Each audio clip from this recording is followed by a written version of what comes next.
Good morning વિદ્યાર્થી મિત્રો. આજે આપણે વિદ્યુત રાશિ પ્રેરકત્વ વિશે ચર્ચા કરવાની છે. પ્રેરકત્વનો શું છે? પ્રેરકત્વનો મતલબ પ્રેરક એટલે પ્રેરણા, મતલબ બીજાની અસર થવી, કાંઈ કોક ક્રિયાની અસર થવી, હે ને? એક ક્રિયાની અસર એક વસ્તુમાં જે કંઈ ક્રિયા થતી હોય એની અસર બીજી વસ્તુમાં થાય, એને પ્રેરણા કહીએ. આપણે કહીએ ને કે ભાઈ મને પ્રેરણા મળી, ફલાણી વ્યક્તિ પાસેથી મને પ્રેરણા મળી, એને કાંઈક વિચાર હતા એ મને લાગ્યા.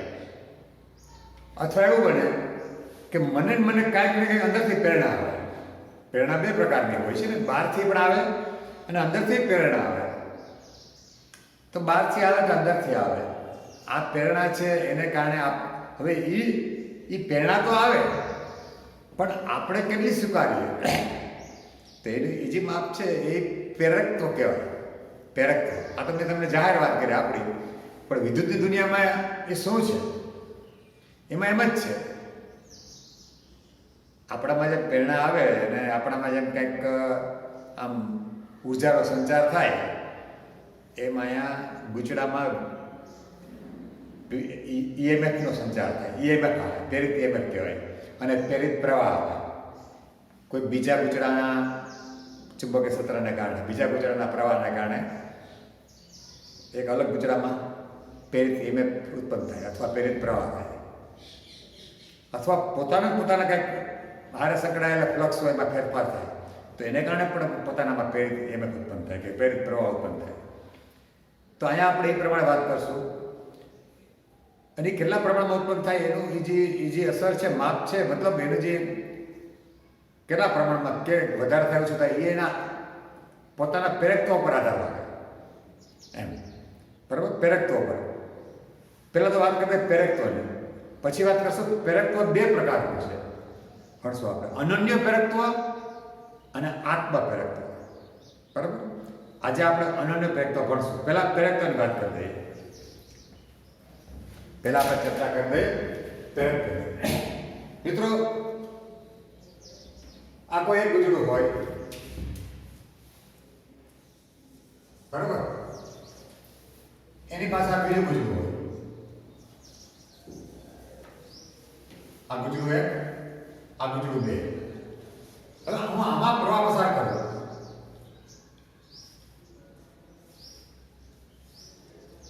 અને આ બેટરી ચાલશે, મતલબ હું આના પ્રવાહ બદલાવી શકું. એવી રીતના બેટરી ચાર્જ અથવા હું તમને કહું કે મેં અહીંયા રિયોસ્ટેટ રાખ્યું છે, મેં અહીંયા રિયોસ્ટેટ રાખ્યું સપોઝ, બરાબર? જેના વડે હું અવરોધ બદલાવીને પ્રવાહનું મૂલ્ય બદલાવી શકું. એ પ્રકારની વ્યવસ્થા છે સપોઝ.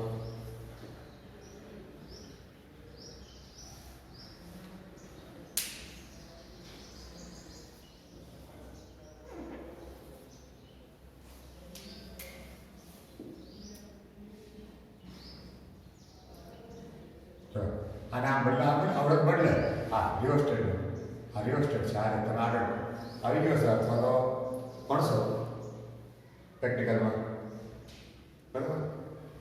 આને બદલાવી હું આનો પ્રવાહ બદલાવી શકું,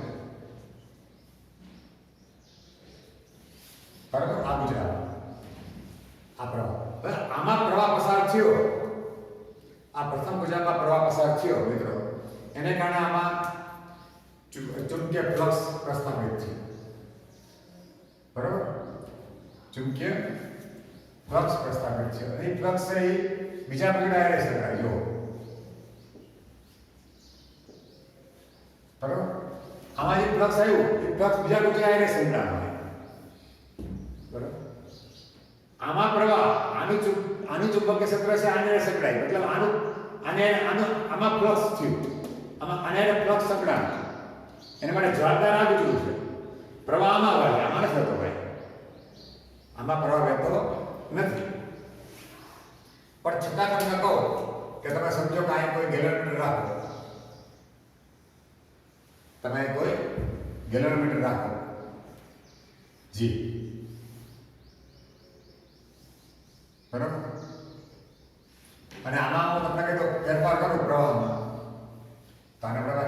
લાંબા સોલેનોઇડ છે અમને પૂછ્યું છે તો B = μ0 ni. તો આમાં ફેરફાર કરો તો આ I બદલાય એટલે B બદલાય આની અરે સંકળાયેલો ફ્લક્સ બદલાય. આની અરે સંકળાયેલો ફ્લક્સ એટલે આ છે આમાં પણ પ્રવાહ પ્રેરિત થાય. હકીકતમાં આનો પોતાનો કોઈ પ્રવાહ નથી. આનો ફ્લક્સ આને છે.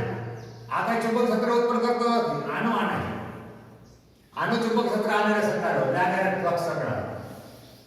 એને ફ્લક્સ લિંકેજ કહીએ. આને સંલગ્ન ફ્લક્સ. ગુજરાત એને સંલગ્ન ફ્લક્સ.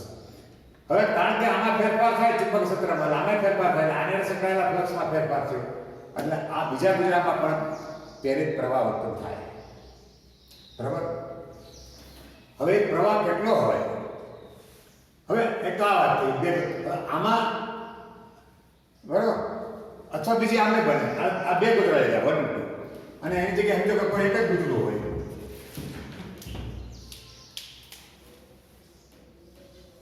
આ કોઈ એક જ ગુજરું છે. આ રિવર્સ છે.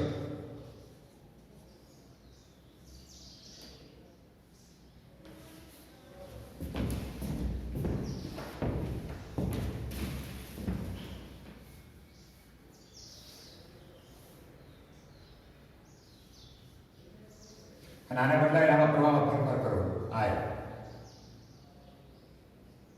બરાબર આમાં ફેરફાર થાય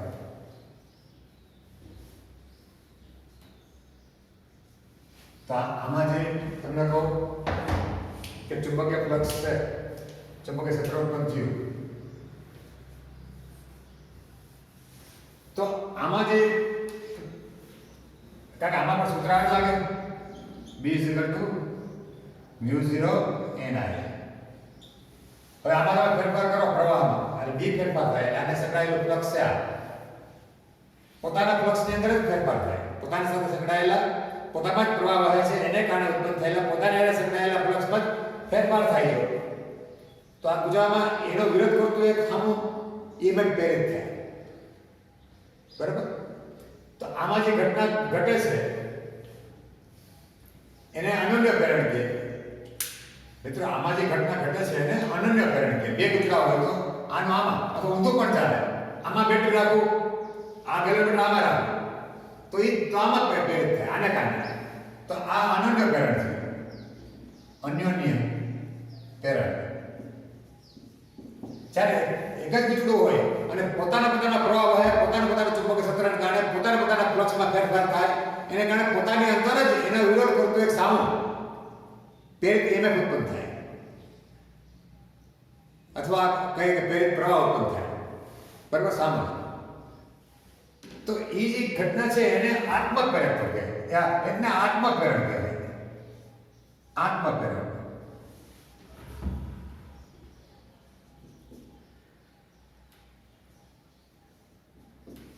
પોતાના આત્મપ્રેરણ. એક જ ગુજરાતમાં પોતાના ફ્લક્સમાં ફેરફાર થાય એના કારણે પોતાની અંદર જ એનો વિરોધ કરતો પ્રેરિત EMF ઉત્પન્ન થાય તો એને આત્મપ્રેરણ ઘટનાને કહેવાય. બે ગુજરાઓ એકને કારણે બીજાને કારણે પેલા તો એને અનન્ય પ્રેરણ કહેવાય. બરાબર. આ બેનું તારણ એ થયું કે ભાઈ ફ્લક્સ હોય કોઈ એક આધારે સંકળાયેલું ફ્લક્સ સપોઝ phi b છે પછી અનન્ય પ્રેરણ હોય કે આત્મપ્રેરણ હોય એમાં કુલ આંકડા છે એના n છે તો કુલ ફ્લક્સ થયું n phi b.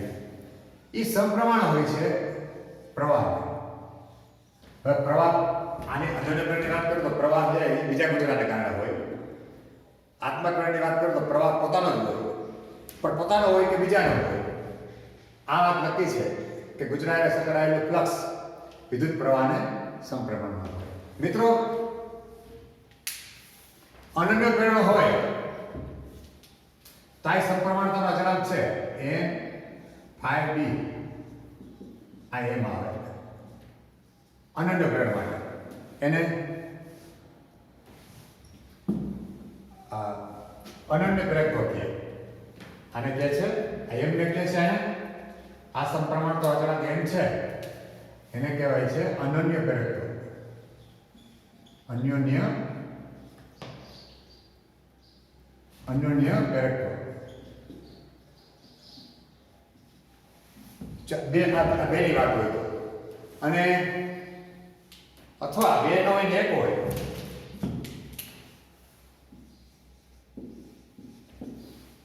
તો n phi b બરાબર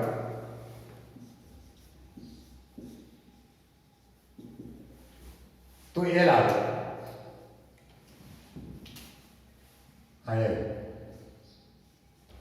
આ એક જ બીજું હોય કે તો એને કહેવાય છે આત્મપ્રેરક. અહીંયા l ને શું કહેવાય છે? આત્મપ્રેરક.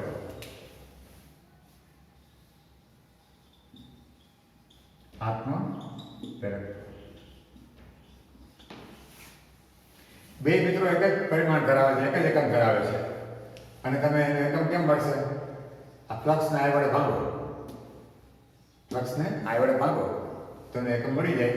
અને આનો એકમ છે USA માં જેને આની શોધ કરી પ્રેરકત્વની, બરાબર, હેનરી, એના નામ પરથી આનો એકમ હેનરી દેવામાં આવે છે. એકમ છે હેનરી, એટલે કે આનો પણ સેમ એકમ હેનરી.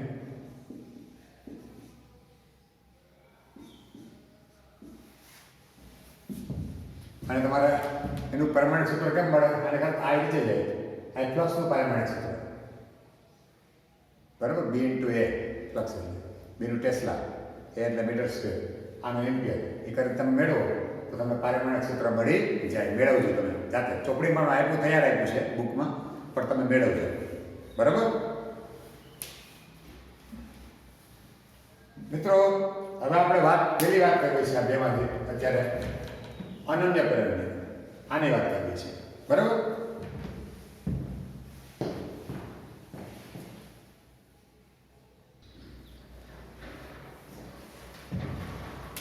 ચાલો વિદ્યાર્થી મિત્રો, હવે આપણે વાત કરીએ અનન્ય પ્રેરકત્વની, બરાબર. અને દેખાડશું કે બે ગુજડા હોય, આ ગુજડું બહારનું ગુજડું S1, અંદરનું S2, તો બે ગુજડા હોય તો તમે પ્રથમ ગુજરામાં પ્રવાહ વેવડાવો, એને કારણે બીજા ગુજરાનું પ્રેરકત્વ ગોતો, કે બીજામાં પ્રવાહ વેવડાવો, એને કારણે પહેલાનું પ્રેરકત્વ ગોતો. આ બંનેનું મૂલ્ય સમાન મળે, આ બંનેનું મૂલ્ય સમાન મળે એવું આપણે દેખાડવું છે, એવું આપણે બતાવવું છે, બરાબર. તો જો હું એમ કરું અત્યારે પહેલા વાત કરીએ S1 માં પ્રવાહ વેવડાવીએ, મોટા 12 ગુજરું છે, બરાબર.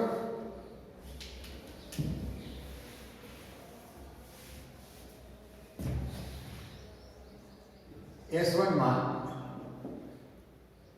વહેતા પ્રવાહ I1 ને લીધે, I1 ને કારણે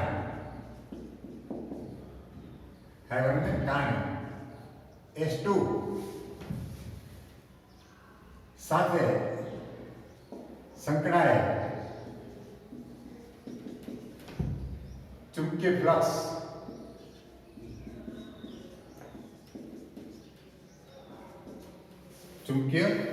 ફ્લક્સ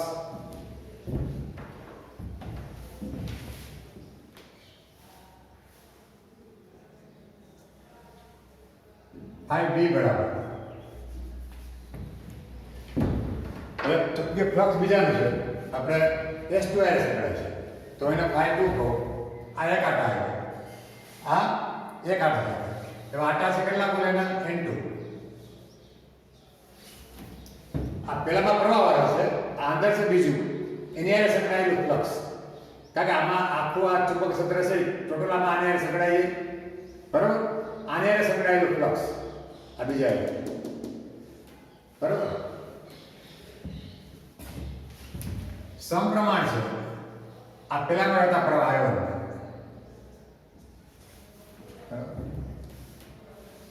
માટે N2 phi 2 એટલે આ બીજા ગુજરાને સંકળાયેલું ફ્લક્સ,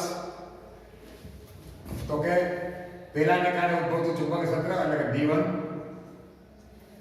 આનું ક્ષેત્રફળ, કારણ કે જે ચુંબકીય ક્ષેત્ર આવે છે પહેલા એ આટલા એને સંકળાય, આટલા તો ક્ષેત્રફળ આનું પાઈ, કારણ કે ત્રિજ્યા 4 હોય, પાઈ r1 સ્ક્વેર બરાબર. હવે નિશાની કાઢી નાખો સમપ્રમાણતાને તો એમ અનન્ય પ્રેરકત્વ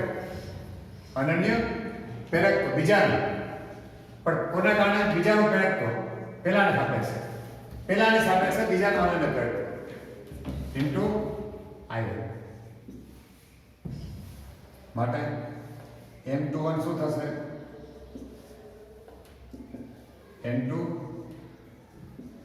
b1 પાઈ r1 સ્ક્વેર છેદમાં નીચે લઈ જાઓ i1 બરાબર n2 પર b1 એટલે શું પહેલાનો ચુંબક ક્ષેત્ર તો કે μ0 એના એકમાં n1 પહેલાના આકારના એકમ લંબાઈમાં n1 છે જો n1 અને પ્રવાહ i1 b1 તો પાઈ r1 સ્ક્વેર છેદમાં i1 બરાબર.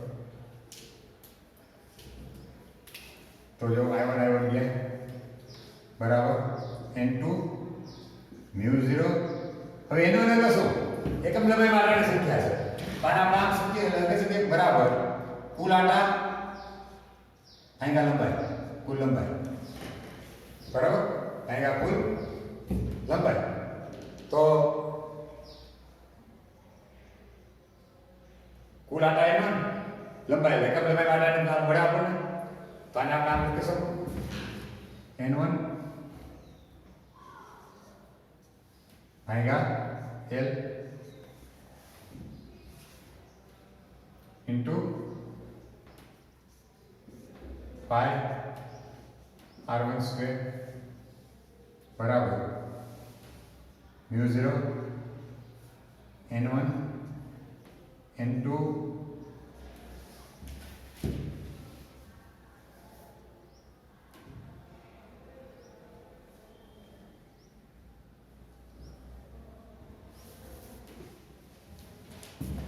μ0 n1 n2 પાઈ r1 સ્ક્વેર ના છેદમાં l બરાબર.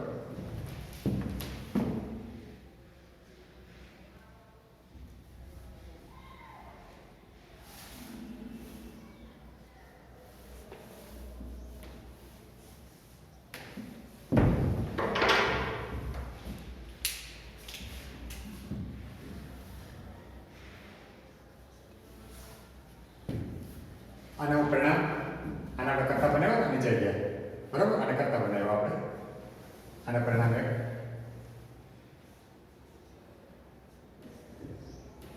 બરાબર. હવે આપણે લઈએ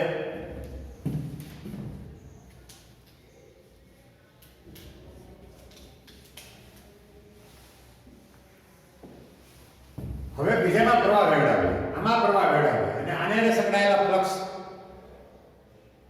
ને ધ્યાનમાં લઈ આપણે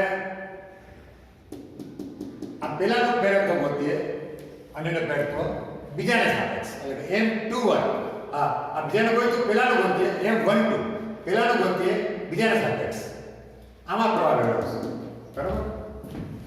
જો હવે આને મુદ્દું S1 ને બદલે S2 માં વહેતા પ્રવાહ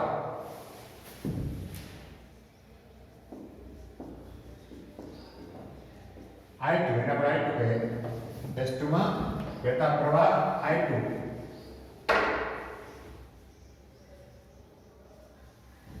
ને કારણે S2 ને પણ S1 માં આમાં મોટા નાનાને કારણે મોટા S1 સાથે સંકળાયેલ ચુંબકીય ફ્લક્સ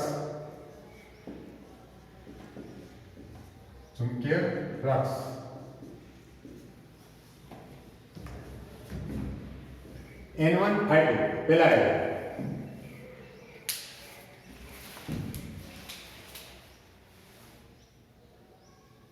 N1 I1 પહેલા અને આટા N1 એક આટા સંકળાયેલ ફ્લક્સ I1 સમપ્રમાણ છે બીજા માર્ગ પ્રવાહ I2 આ કેમ આવ્યો નતો અહીંયા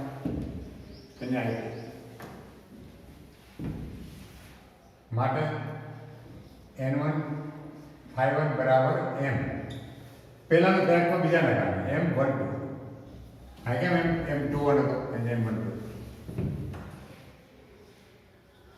એને કરતા બનાવ્યા આપણે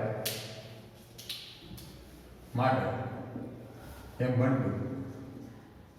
બરાબર n1 ϕ1 છેદમાં i2 બરાબર n1 તો ϕ1 એટલે આને સંકળાયેલું ફ્લક્સ પહેલે એટલે b * a b કોનું છે આનું બીજાનું b2 અને એટલું જ b છે એ ભોટાડે સંકળાશે ક્ષેત્રફળ તો પરિણામે સરખા ક્ષેત્રફળ એટલું જ આવશે પહેલા જેટલું પાઈ r1 સ્ક્વેર બરાબર અપોન i2 મિત્રો આમાં તમે જોયું ક્ષેત્રફળ તો પાઈ r1 સ્ક્વેર જ આવ્યું અહીંયા ટૂંકમાં આમાં પ્રવાહ વેવડાવો તો જે ચુંબક ક્ષેત્ર હોય એ આને સંકળાય પણ એ અસરકારક કરવું જોઈએ આમાં પ્રવાહ વેવડાવો S1 તો એ ચુંબક ક્ષેત્ર હોય એ આને સંકળાય તે અસરકારક તો એટલા ક્ષેત્રફળ જેટલું જોઈએ એટલે ક્ષેત્રફળ તો બેમાં ટૂંકમાં આ જ આવશે પાઈ r1 સ્ક્વેર પાઈ r1 સ્ક્વેર બરાબર એનું હવે v2 એટલે μ0 n2 i2 है ना into पाई r1 स्क्वायर into पाई r1 square v2 μ0 into i2 पाई r1 स्क्वायर into पाई r1 स्क्वायर छेदમાં i2 जो i2 गया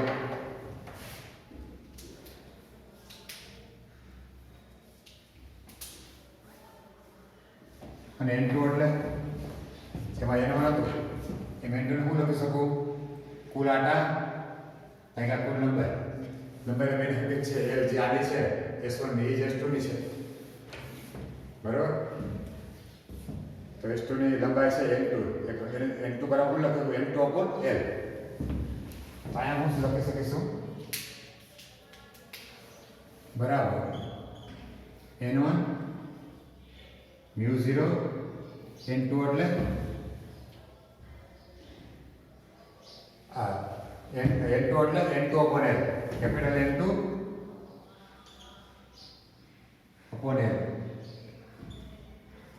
બરાબર into pi r1 સ્ક્વેર એનો વ્યવસ્થિત લખો મિત્રો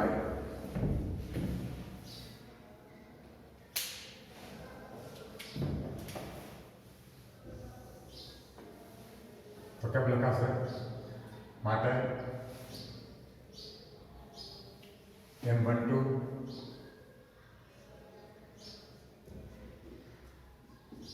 μ0 n1 n2 pi r1 square तो नीचे रखो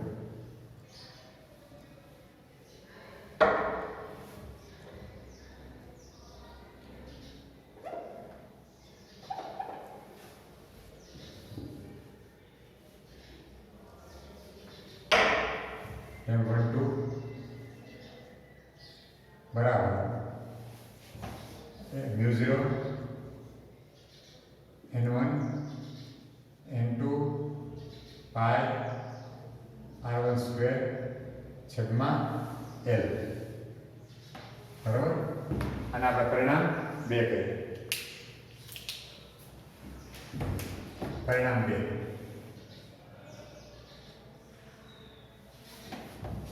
તમે જોઈ શકો છો બેનો એક જ મૂલ્ય આવ્યું μ0 n1 n2 pi r1 square upon L μ0 n1 n2 pi r1 square upon L મતલબ કે પહેલામાં પ્રવાહ વેવડાવો અને બીજાનો પ્રયત્ન ગોતો કે બીજામાં પ્રવાહ વેવડાવો અને પહેલાનો પ્રયત્ન ગોતો બે સરખું જ આવે એટલે કે m21 ગોતો કે m12 ગોતો બેના મૂલ્ય સરખા જ છે હકીકતમાં બીજામાં પ્રવાહ વેવડાવી આને આ સંકળાયેલું ફ્લક્સ છે ને ગોતવું અઘરું પડે ચુંબક ક્ષેત્ર કાંઈ બધું સરખું ન હોય આ બધે અલગ અલગ હોય એવું બની શકે એટલે એ થોડુંક અઘરું પડે. પણ પેલામાં પ્રવાહ વેવડા હોય એનું ચુંબક ક્ષેત્ર અંદર બધે સમાન હોય એટલે આમ બધે સમાન ક્ષેત્ર સંકળાય. આ બધે સમાન ક્ષેત્ર સંકળાય. એટલે બીજામાં પહેલામાં પ્રવાહ વેવડા હોય બીજાને સંકળાયેલું ફ્લક્સ ની આપણે ગણતરી કરી અને આ પ્રમાણે આપણે પ્રયત્નો કરીએ તો M21 આ ગોતવું શરૂ કરે. પણ કારણ કે બે સમાન આવે છે એટલે આપણે ઓલું ગોતવાને બદલે આપણે આ ગોતશું. સમાન આવે છે તો અઘરાનું કામ જવું જોઈએ એમ. પરિણામ 1 અને 2 પર છે. પરિણામ 1 અને 2 પર છે.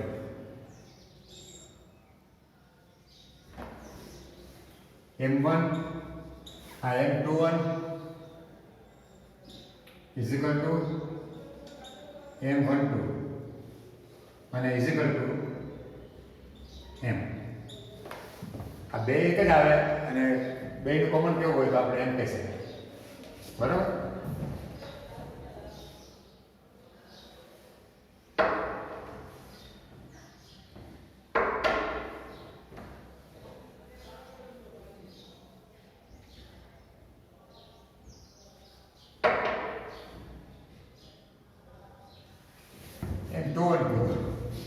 કે M12 કયો બે સરખું જ આવે અને એને આપણે બે સરખું જ આવ્યું જો ને આપણે એમ કહી શકીએ M બરાબર આ અથવા એક સરખું જ છે એ જ લખવાનું થાય આપણે. તો આ રીતે આપણે વાત કરી અનન્ય પેરેટ કરી. બરાબર. હજી થોડી વધારે વાત કરશું આમાં આપણે. બરાબર. પાછળ રાખીએ આપણે. ધન્યવાદ.